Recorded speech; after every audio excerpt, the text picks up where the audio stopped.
Hindi lahat ng college graduate ay tambay. Ang iba naman gustong magnegosyo at hindi gusto magtrabaho sa ibang kumpanya. Ako si Tipay, as a full-time mom at madiskarte sa buhay. Ngayong araw magluluto tayo ng masarap na ulam. Bago yan, huwag niyong kalimutan i-share, comment ang aking video na ito. Ngayong araw magluluto tayo ng masarap na ulam. Kumuha na nga ako dito ng papaya at saka lemongrass. Kukuha tayo na hindi sa ating taniman kasi sagana eh. At dito pala sila Tito Ramon ay nagbubulad na ng isda. Ito yung binibilad nila ay ang tabagak. Dito sa amin kapag madiskarte ka, di ka talaga magugutom. Pag uwi ko sa bahay, ito sinimulan ko na ang pagpuproseso. Itong manok, 1 milyon na dito sa refrigerator kaya kinuha ko na kasi matigas na. Tinatad ko na para gawing naming ulam, kaya ito hinugasan ko na at ilagay sa plato. Yung sinunod ko naman itong pampalakasan nating papaya na hindi naman sa atin. Kahit hindi ka na magtanim, basta ang kapitbahay mo ay may tanim, okay na yun. May pang-ulam ka na kahit hindi ka tumanim. Ang importante, manangitid ka sa tagiya para hindi ka masingitan. Tinatad ko na para simulan ang pagpuproseso ng ating ulam ngayong umaga. Masarap talaga kapag sinapuan sa umaga. Lalo na ang mga bata mahilig sa sabaw. Pagkatapos kong tinatad yung ating kalabasa, sinunod ko naman yung ating bangus. Eto nga yung bangus, ilang dekada na dito sa refrigerator kaya kinuha ko na kasi matigas na rin. Hinimbisan ko na kahit hinimbisan ko pa, nalilisod pa rin ako.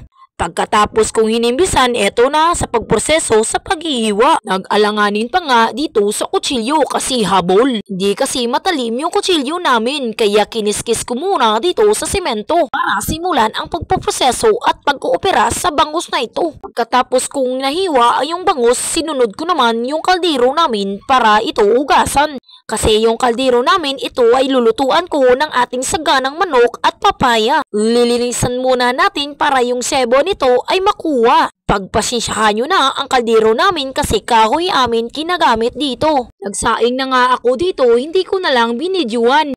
Kasi busy naman ang inyong Maring Tipay. Pagkakita ko nga sa sinaing ko, swak luto na siya, kaya ating nang kakalikadin.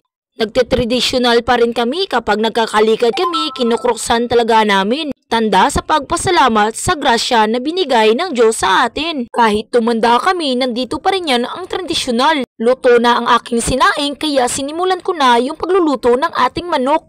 Linagay ko na yung ating kaldero na nilinisan kanina. Pinainit ko na sa apoy yung kaldero at sisimula na sa pag-isa ang ating manok. Alam niyo naman mga people, dito talaga sa amin mahilig kami sa sabaw. Di naman kami parati kumakain ng manok at saka na naman kami sa isda. Kasi ngayon, hindi sila nakapalaot ni Tito. Kaya ngayon, manok na lang yung uulamin namin. Meron kasi sa refrigerator na million times na at nanigas na yung bangus at manok. At kailangan na talaga lulutuin, baka naman maging ice ito.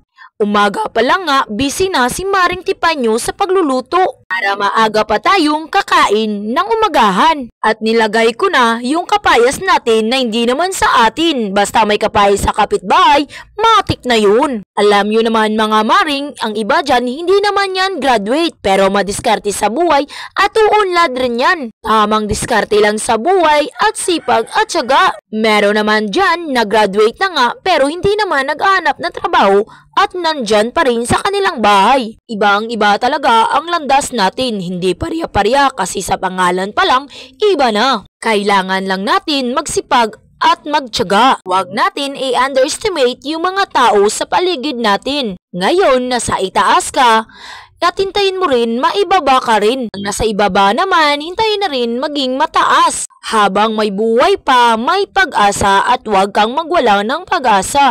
Sabi nga nila, kapag sa iyo na, ay sa iyo na. Nilagay ko na yung malunggay, luto na kasi yung sinabawang manok natin. Sinunod ko naman ang pagpeprito ng bangus. Masarap kasi yung bangus natin kasi matambok, hindi ko na sinabawan kasi may manok na tayo. Prepritohin na lang natin, painitin natin yung mantika at ilagay na yung isda. Sa lahat pala ng sumusuporta sa akin, salamat sa inyong lahat. Huwag po nating kalimutan na magpasalamat sa araw-araw natin na pagkain. Huwag po nating kalimutan na ituro sa ating mga anak na kung anong nandyan dapat nating kainin. At papasalamatan sa may kapal na binigay niya sa atin.